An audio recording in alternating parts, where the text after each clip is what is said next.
नमस्कार प्रिय विद्यार्थियों। आपके अपने यूट्यूब चैनल हिंदी की पाठशाला गुरुजी के साथ में एक बार फिर आपका बहुत बहुत स्वागत है। प्रिय विद्यार्थियों, हम आज फिर समास जो शेष बचे हुए समास है उनका अध्ययन करने के लिए यहाँ उपस्थित हैं। आज का अध्ययन आगे बढ़ाने से पहले मैं एक बार फिर आपको समास याद करने की एक बिल्कुल सरल ट्रिक बता देता हूँ, जो मैंने अपने पिछले वीडियो में भी बताई थी। अब तक द्वि द्वंद्व मतलब अभी तक केवल कितने विश्व युद्ध हुए हैं, तो आप बता सकते हैं कि अब तक द्वि मतलब दो, द्वंद्व मतलब विश्व युद्ध हुए हैं। आ मतलब अव्ययी भाव, वा मतलब बहुब्रीहि समास, ता मतलब तत्पुरुष समास, का मतलब कर्मधारय समास, द्वि मतलब द्विगु समास और द्वंद्व मतलब द्वंद्व समास। तो अभी हमने अव्ययी भाव और तत्पुरुष समास को पढ़ा था अपने पिछले वीडियो में। आज हम बाकी बचे हुए 4 समासों का अध्ययन करेंगे। तो आज हम पढ़ने वाले हैं द्वंद्व समास। द्वंद्व समास क्या कहलाता है? द्वंद्व मतलब युद्ध। अच्छा, युद्ध कहाँ होगा? युद्ध वहाँ होगा जहाँ पर दो समान शक्ति वाले या बल वाले व्यक्ति मौजूद होंगे, जंतु जीव मौजूद होंगी, ऐसे में ही द्वंद्व हो सकता है। इससे स्पष्ट होता है कि जो ये द्वंद्व समास होगा, इस समास के जितने भी पद होंगे, मतलब जो दोनों पद होंगे वो समान होने चाहिए। जब समान होंगे ना, तभी उनमें द्वंद्व हो सकता है, अन्यथा उनमें द्वंद्व नहीं हो सकता है। तो आइए हम देखते हैं परिभाषा। जिस समास के दोनों पद यानी पूर्व पद और उत्तर पद, पहला पद और दूसरा पद प्रधान हो या समान हो, वहाँ द्वंद्व समास होता है। बस आपको इतना सा याद रखना है कि यहाँ प्रतिस्पर्धा होगी, और प्रतिस्पर्धा किस में होती है? बराबरी वाले में। तो जहाँ दोनों पद बराबर होंगे, दोनों पद समान होंगे, दोनों पद प्रधान होंगे, वहाँ द्वंद्व समास होगा। द्वंद्व यानी प्रतिस्पर्धा, मतलब जहाँ दोनों पदों में स्पर्धा हो, वहाँ द्वंद्व समास होगा। अब आप पहचानेंगे कैसे कि ये द्वंद्व समास है? तो आपको द्वंद्व समास पहचानने में कोई समस्या नहीं आएगी। बस आपको थोड़ी सी ट्रिक याद रखनी है कि जब आप द्वंद्व समास में समास का विग्रह करेंगे, तो विग्रह करने पर और, या, अथवा आदि जो समुच्चय बोधक अव्यय होंगे उनका प्रयोग किया जाएगा। और समास बनाने पर ये जो समुच्चय बोधक अव्यय थे, मतलब जैसे आपने और का प्रयोग किया था, या आया था, या अथवा आया था, या इसके अलावा कोई और समुच्चय बोधक अव्यय आया था, तो उसका लोप हो जाएगा और दोनों पदों के बीच में एक योजक चिन्ह लग जाएगा। जैसा कि आप यहाँ देख पा रहे हैं योजक चिन्ह, तो उस योजक चिन्ह का यहाँ पर प्रयोग किया जाएगा। वह योजक चिन्ह है जो वह लग जाएगा, तब कहीं आपको पहचानने में बड़ी सरलता होगी कि हाँ, ये द्वंद्व समास है। हालांकि कुछ अव्ययी भाव समासों में भी योजक चिन्ह का प्रयोग होता है, इसलिए मुख्य रूप से आपको ध्यान रखना है कि विग्रह करने पर और, या, अथवा जैसे समुच्चय बोधक अव्यय का प्रयोग किया जाएगा। और सबसे पहली बात आपको यही याद रखनी है कि द्वंद्व मतलब युद्ध, और युद्ध किसके बीच में होगा? जो आपके बराबरी का होगा। जब बराबरी का होगा,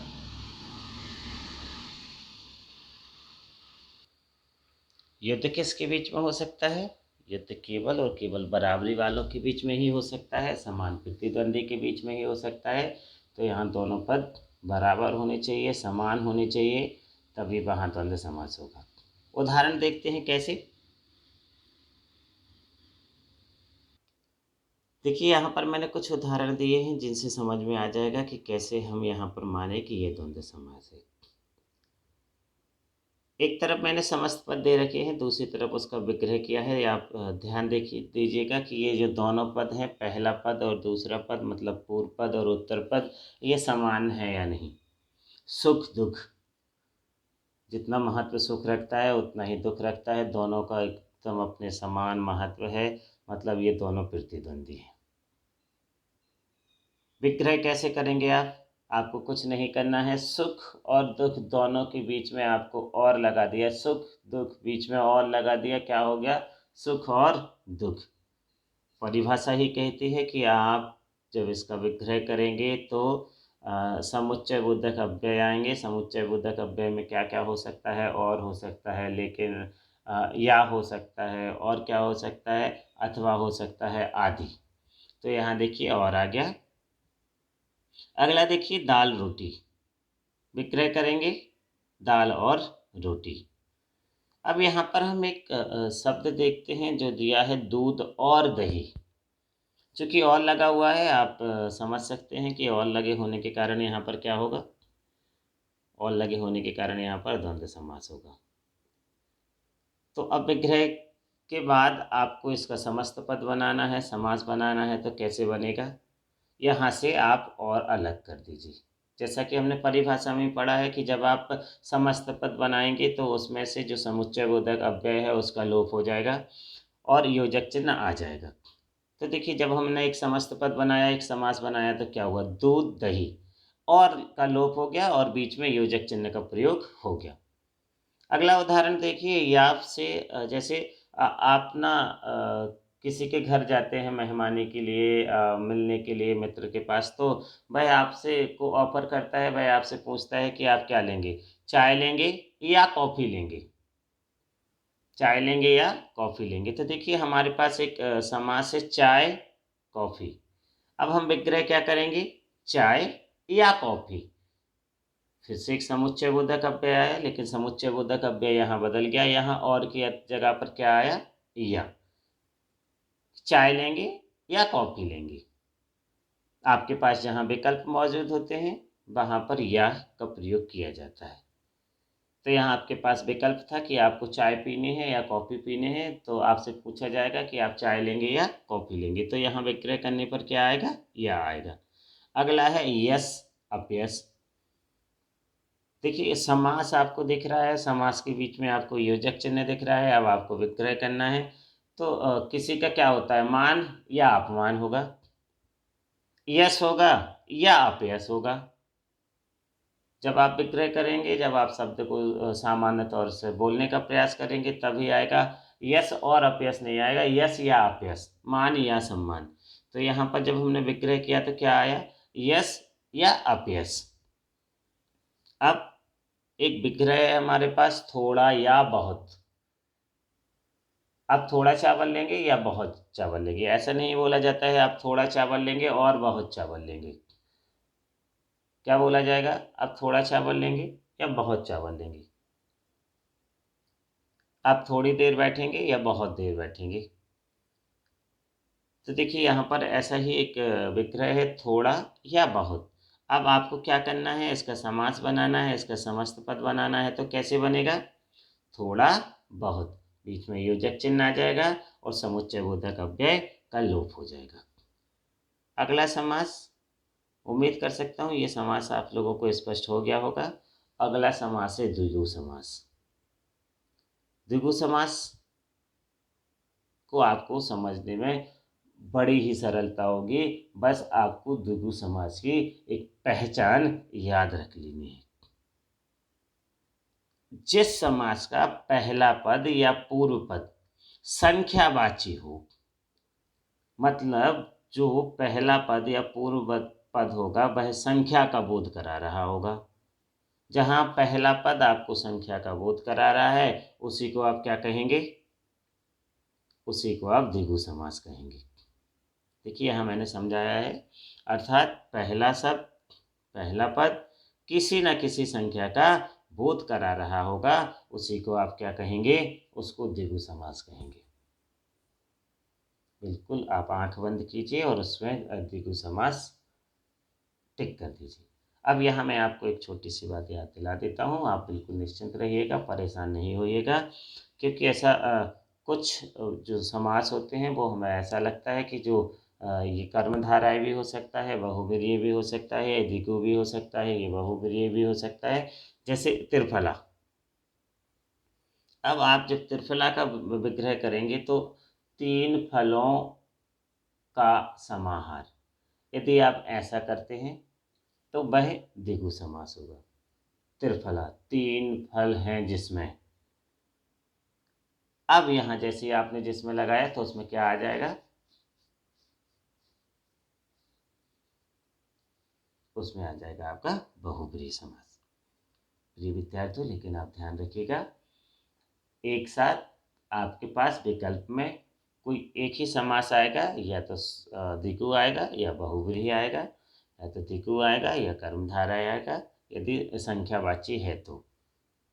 मतलब आपको दोनों विकल्प एक साथ नहीं दिए जाएंगे, परीक्षा में ऐसा नहीं होता है। चलिए हम देखते हैं कुछ विक्रय समास। दोपहर, देखिए उच्चारण ही करके देखिए आप, दोपहर, पहला पद पूर्व पद संख्या का बोध करा रहा है। कौन सी संख्या का बोध करा रहा है? 2। जैसे ही आपने कहा दोपहर, आपको समझ में आ गया कि यहाँ संख्या का बोध कराया जा रहा है। विक्रय क्या होगा? दो पहरों का समाहार। और जैसे ही स्पष्ट हुआ कि यहाँ पर क्या था, 2 आया था, मतलब ये द्विगु समास है, तो आप आराम से इसको बता सकते हैं कि ये द्विगु समास है। अगला है नवनिधि। नौ, नौ मतलब 9, निधि मतलब निधियां। विग्रह क्या होगा? 9 निधियों का समाहार। अब एक आपके पास विग्रह दिया है 7 दिनों का समाहार। देखिए पहला पद फिर से 7, 7 यानी संख्यावाची। तो आप यहाँ इस चीज़ से बिल्कुल निश्चिंत हो जाइए कि ये कौन सा समास है। आपने जैसे ही पहला पद संख्यावाची देखा, आप मान जाइए 100% वो द्विगु समास है। समास क्या बनेगा? सप्ताह। सप्ताह, 7 दिनों का समाहार। अगला दिया है सतसई। सत मतलब होता है 100, सत मतलब 7 और सही मतलब 100। तो सतसई का क्या होगा? 700 का समाहार। अगला दिया है पंचवटी। पंच, पंच मतलब 5, मतलब पहला पद फिर से वो संख्यावाची जो आपको पहले से ही संख्या का बोध करा रहा है। तो पहला क्या हो गया? पंचवटी, 5 बटों का समाहार। अगला दिया है चौराहा। चौ, चौ मतलब 4, राह मतलब रास्ते। 4 राहों का समाहार, अर्थात जहाँ पर 4 रास्ते मिल रहे होते हैं उसको हम चौराहा बोलते हैं। तो यहाँ 4 राहों का जहाँ समाहार होगा, 4 रास्तों का जहाँ समाहार होगा, 4 रास्ते जहाँ मिल रहे होंगे वह चौराहा होगा। पहला पद संख्यावाची है, इसलिए यहाँ द्विगु समास होगा। अब हम क्या पढ़ने वाले हैं? द्विगु समास और द्वंद्व समास के बाद अब हम पढ़ने वाले हैं कर्मधारय समास। कर्मधारय समास क्या है? जिस समास का एक पद उपमेय या विशेषण हो तथा दूसरा पद उपमान या विशेष हो, उसे कर्मधारय समास कहते हैं। बस आपको इतना ध्यान रखना है कि इसका एक पद दूसरे पद की या तो विशेषता बता रहा होगा, या एक पद उपमान होगा और दूसरा पद उपमेय होगा। इतने से आपको ध्यान रख लेना है कि यहाँ पर कर्मधारय समास होगा। इस समास में एक ही कारक कर्ता कारक की विभक्ति होती है। इस सबसे अच्छी पहचान ये है कि आप देख लीजिएगा कि इसमें केवल और केवल कर्ता कारक विभक्ति होगी। कारक की जो कर्ता कारक विभक्ति होती है केवल वो ही आपको देखने मिलेगी, इसके अलावा दूसरी विभक्ति इसमें नहीं आएगी। मतलब आपको एक बार फिर से कारक का अध्ययन करना होगा। मैं इसके बाद आप लोगों को एक कारक से संबंधित, कारक को आपको कैसे पहचानना है, कारक चिन्हों की पहचान कैसे होती है, इससे संबंधित वीडियो आपको बहुत जल्द उपलब्ध कराऊंगा। बस मेरे इस चैनल से आपको जुड़े रहना है और इसको अपने दोस्तों के साथ साझा करना है और उनको इस चैनल पर आमंत्रित करना है। चलिए तो हम देखते हैं विशेषण और विशेष आधारित कर्मधारय समास। मैंने कहा था, आपको परिभाषा में बताया था कि कर्मधारय समास 2 प्रकार का होता है। एक क्या होगा? उपमेय या विशेषण आधारित होगा पहला पद, और दूसरा क्या होगा? उपमान या विशेष होगा। तो सबसे पहले हम विशेषण और विशेष कर्मधारय समास को देखते हैं, उसके बाद उपमेय और उपमान को देखेंगे। उपमेय मतलब जब हम कहीं किसी की तुलना करते हैं ना, किसी की उपमा देते हैं ना, उसको हम उपमेय बोलते हैं। ठीक है। अब किसके साथ आप तुलना कर रहे हैं? जिसके साथ आप तुलना कर रहे होंगे उसको आप उपमान बोलते हैं। तो सबसे पहले देखते हैं हम विशेषण और विशेष। विशेषण क्या कहलाता है? जो किसी संज्ञा या सर्वनाम शब्द की विशेषता बता रहा होता है उसको हम विशेषण बोलते हैं। विशेष किसे कहा जाता है? विशेष वास्तव में उस शब्द को कहा जाता है जिसकी विशेषता बताई जा रही है। मतलब वह संज्ञा या सर्वनाम शब्द जिसकी आप किसी से विशेषता बता रहे हैं तो उसको आप विशेष बोलेंगे। तो आपको बस इतना देखना है कि जो पहला पद होगा वो विशेषण होगा और दूसरा पद क्या होगा? विशेष होगा। मतलब पहला पद दूसरे पद की विशेषता बता रहा होगा, वहाँ विशेषण विशेष कर्मधारय होगा। देखिए कैसे? काली मिर्च। अब यहाँ पर जो पहला पद है काली, वो दूसरे पद मिर्च की विशेषता बता रहा है। मतलब पहला पद विशेषण है और दूसरा पद विशेष है। अब कैसे? काली है जो मिर्च, विग्रह करने पर क्या आया? काली है जो मिर्च। मतलब पहले पद ने दूसरे पद की विशेषता बता दी। पहला पद काली था, दूसरा पद मिर्च था, तो यहाँ मिर्च की विशेषता बताई गई कि मिर्च कैसी है? काली है। सुविचार। देखिए विचार है, अच्छी बात है, लेकिन उस विचार की भी विशेषता बताई जा रही है। इसलिए जो पहला पद है वो विशेषण है और विशेषण क्या है? सु। सु मतलब अच्छा, सुंदर। विग्रह क्या होगा? सुंदर है जो विचार, अच्छा है जो विचार, सुंदर है जो विचार, उसको हम क्या बोलते हैं? सुविचार। अगला है महादेव। देव तो है लेकिन देव कैसा है? महान है। मतलब देव की क्या कर दी गई? विशेषता बता दी गई। विशेषता किससे बताई गई? महा से। महा समस्त पद में कौन सा पद है? पहला पद पूर्व पद या प्रथम पद है, तो वो विशेषण किसकी विशेषता बता रहा है? देवता की या देव की। विग्रह क्या होगा? महान है जो देव। इसी प्रकार अन्य उदाहरण देखिए आप। नील गाय, नीली है जो गाय, गाय की विशेषता बताई गई कि वो गाय कैसी है? नीली है। विशेषता बताने वाला पद, पहला पद है नील, दूसरा पद विशेष है जिसकी विशेषता बताई गई गाय। फिर क्या है? महात्मा। महान है जो आत्मा, यहाँ आत्मा की विशेषता बता दी कि वो आत्मा कैसी है? महान है। नीलांबर, नीला है जो अंबर, अंबर की विशेषता बता दी कि जो अंबर है, जो आसमान है, वह कैसा है? नीला है। मैं उम्मीद करता हूँ आपको ये उदाहरणों के माध्यम से मेरे समझाने के तरीके से ये बात बहुत अच्छे से स्पष्ट हो रही होगी कि जो पहला पद होगा वो हमेशा विशेषण होगा जब आप विशेषण विशेष आधारित कर्मधारय में जा रहे होंगे, और दूसरा पद विशेष होगा। एक बार फिर बता दूं विशेषण क्या कहलाएगा? संज्ञा और सर्वनाम की विशेषता बताने वाले शब्दों को ही हम विशेषण कहते हैं। विशेष क्या कहलाता है? जिस शब्द की विशेषता बताई जा रही है उसको हम विशेष कहते हैं। जैसे हमने देखा यहाँ नीलांबर में विशेष क्या होगा? अंबर, क्योंकि अंबर की क्या की जा रही है? विशेषता बताई जा रही है। विशेषण क्या होगा? नीला। नीला क्यों होगा? क्योंकि नीले रंग के माध्यम से अंबर मतलब आसमान की विशेषता बताई जा रही है। अब हम देखते हैं उपमेय और उपमान आधारित कर्मधारय समास। उपमेय मैंने पहले ही बताया था। उपमेय क्या कहलाता है? जिसकी आप तुलना कर रहे हैं जिस चीज से, वो उपमान होगा, या जिसके समान आप बता रहे हैं। जिसके समान आप बता रहे हैं, किसके समान बता रहे हैं? कमल नयन। अब देखिए यहाँ बताया जा रहा है कि जो नयन है उस नयन को किसके समान बताया गया है? कमल के समान। कमल नयन, कमल के समान नयन। जो नयन है, जो आंखें हैं, वो किसके जैसे सुंदर हैं?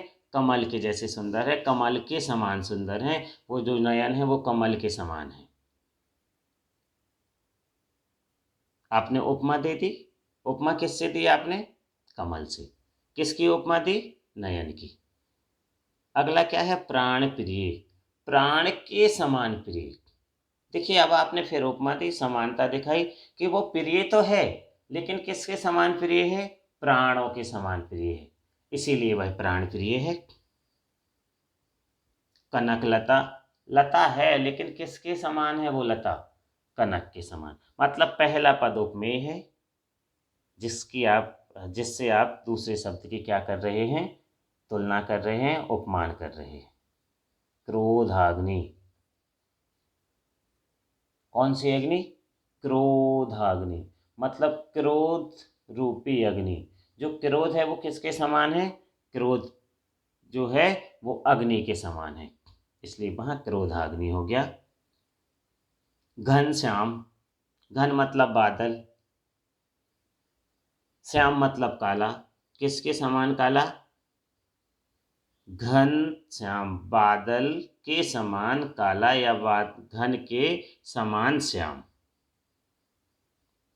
अगला क्या है? देहलता, कैसी लता? देह के समान या देह रूपी लता। लता तो है लेकिन कैसी है वो? देह के जैसी, तो देह रूपी लता। अब सबसे अंत में हम चलते हैं बहुब्रीहि समास की तरफ। अब देखिए प्रिय विद्यार्थियों, आपको यहाँ बहुत अच्छे से एक बात ध्यान रख लेनी है यदि आपको समझना है। यदि हम अव्ययी भाव समास की तरफ जाते हैं तो इसमें पहला पद अव्यय होता है और दूसरा पद सामान्य होगा। फिर आप जब तत्पुरुष समास में जाते हैं तो क्या होता है? इसका उत्तर पद प्रधान होगा। अव्ययी भाव का पहला पद प्रधान था, तत्पुरुष का उत्तर पद मतलब दूसरा पद प्रधान था। जब आप द्वंद्व में आते हैं तो यहाँ दोनों पद प्रधान हो गए। मतलब आप जब देखते हैं किसी का पहला पद प्रधान है, किसी का दूसरा पद प्रधान है, यार किसी के दोनों पद प्रधान है। लेकिन बहुब्रीहि समास में क्या होता है, जरा परिभाषा से समझिए। जिस समास के समस्त पद में कोई भी पद प्रधान ना हो, ना तो पहला पद प्रधान होगा, ना दूसरा पद प्रधान होगा, ना दोनों पद प्रधान होंगे। अव्ययी भाव में हमने देखा पहला पद प्रधान हो गया था, तत्पुरुष समास में दूसरा पद मतलब उत्तर पद प्रधान हो गया था, द्वंद्व समास में दोनों पद प्रधान थे। लेकिन बहुब्रीहि एक ऐसा समास है कि जिसमें दोनों पद प्रधान नहीं होंगे, ना पहला पद, ना दूसरा पद, ना पूर्व पद, ना उत्तर पद। तो कौन सा प्रधान होगा? और समस्त पद किसी अन्य या विशेष का पर्याय बन जाए, मतलब किसी अन्य पद की विशेषता बता दे, उसको हम बहुब्रीहि समास कहते हैं। यहाँ दोनों पद प्रधान नहीं होंगे, यहाँ कोई तीसरा पद होगा जिसके बारे में बताया जा रहा होगा, जिसकी विशेषता बताई जा रही होगी। उदाहरण देखिए, दीर्घ बाहु। यहाँ ना दीर्घ मतलब बड़ा प्रधान है, ना बाहु प्रधान है। क्या कहा जा रहा है? दीर्घ बाहु, दीर्घ है बाहु जिसकी, किसकी भुजाएं? दीर्घ मतलब लंबी, बड़ी। बाहु मतलब भुजाएं, किसकी भुजाएं लंबी होती हैं? ऐसी मान्यता है, ऐसा माना जाता है कि जो भगवान विष्णु हैं उनकी भुजाएं बहुत लंबी हैं, सबसे ज़्यादा लंबी हैं। उनकी भुजाएं घुटने के नीचे आती हैं। दीर्घ है बाहु जिसकी, अर्थात विष्णु। यहाँ ना हमने दीर्घ की विशेषता बताई, ना बाहु की बताई, किसकी बता दी? विष्णु की। मतलब ना पहला पद प्रधान था, ना दूसरा पद प्रधान था, दोनों पद प्रधान नहीं है, किसी तीसरे पद, किसी तीसरे की विशेषता बताई जा रही है, अर्थात यहाँ बहुब्रीहि समास होगा। निशाचर, निशा मतलब रात्रि, चर मतलब विचरण करने वाला, घूमने वाला। निशा में विचरण करता है जो, उसको हम क्या बोलते हैं? उसको हम निशाचर बोलते हैं। अर्थात रात में कौन घूमते हैं? राक्षस घूमते हैं, राक्षस विचरण करते हैं। तो यहाँ आएगा निशा में विचरण करता है जो, अर्थात राक्षस। अब एक विग्रह दिया है, लंबा है उदर जिसका, अर्थात गणेश। देखिए विद्यार्थियों, यहाँ फिर ध्यान देने वाली बात है, ना तो पहला पद प्रधान है, ना दूसरा पद प्रधान है, और ना ही दोनों पद प्रधान है। ना हम लंबे की विशेषता बता रहे हैं, ना हम उदर की विशेषता बता रहे हैं, ना लंबा और उदर दोनों की बता रहे हैं। हम किसकी बता रहे हैं? किसी और की। तो बड़ा सा पेट, लंबा सा पेट किसका होता है? कहते हैं गणपति जी का पेट लड्डू खा खा के बहुत बड़ा हो गया है, इसलिए उनको लंबोदर कहते हैं। लंबा है उदर जिसका, अर्थात गणेश। अब समास कैसे बनेगा? लंबोदर। फिर दिया है अंशुमाली। अंशु का मतलब होता है किरणें, माली मतलब माला, अंशु मतलब किरणें हैं माला जिसकी। अब किरणें किसकी माला हैं? जब आप सूर्य के दर्शन करते हैं तो सूर्य के चारों तरफ आपको क्या दिखाई देता है? किरणें ही किरणें दिखाई देती हैं। तो हम अंशुमाली किसको कहते हैं? सूर्य देव को कहते हैं, सूरज भगवान को कहते हैं। तो यहाँ अंशुमाली का विग्रह क्या होगा? अंशु अर्थात किरणें हैं माला जिसकी, अर्थात सूर्य। देखिए यहाँ ना अंशु की विशेषता बताई गई, ना ही माला की विशेषता बताई गई। विशेषता किसकी बताई गई? किसी तीसरे की, सूर्य की। अर्थात यहाँ क्या होगा? बहुब्रीहि समास होगा। तपोधन, तप ही धन है जिसका, अर्थात तपस्वी। तपस्वी के लिए इस दुनिया में कुछ लेना देना नहीं है। उसकी तप, उसकी तपस्या, उसकी ईश्वर भक्ति ही उसके लिए सबसे बड़ा धन होती है। ना तो हमने तप की विशेषता बताई, ना ही हमने धन की विशेषता बताई, किसी तीसरे की विशेषता बता दी, इसलिए यहाँ बहुब्रीहि समास होगा। दशानन, 10 आनन जिसके, अर्थात रावण। प्रिय विद्यार्थियों, मैंने एक उदाहरण द्विगु समास के दौरान आपसे कहा था कि ऐसा हो सकता है कि 10 मतलब कोई अंक, कोई संख्यावाची जो शब्द है वो बहुब्रीहि समास में भी आ सकता है। लेकिन यहाँ देखिए, मैंने ये नहीं कहा है विक्रय करने पर 10 सिरों का समाहार। यदि हम ऐसा करते तो वह द्विगु समास होता।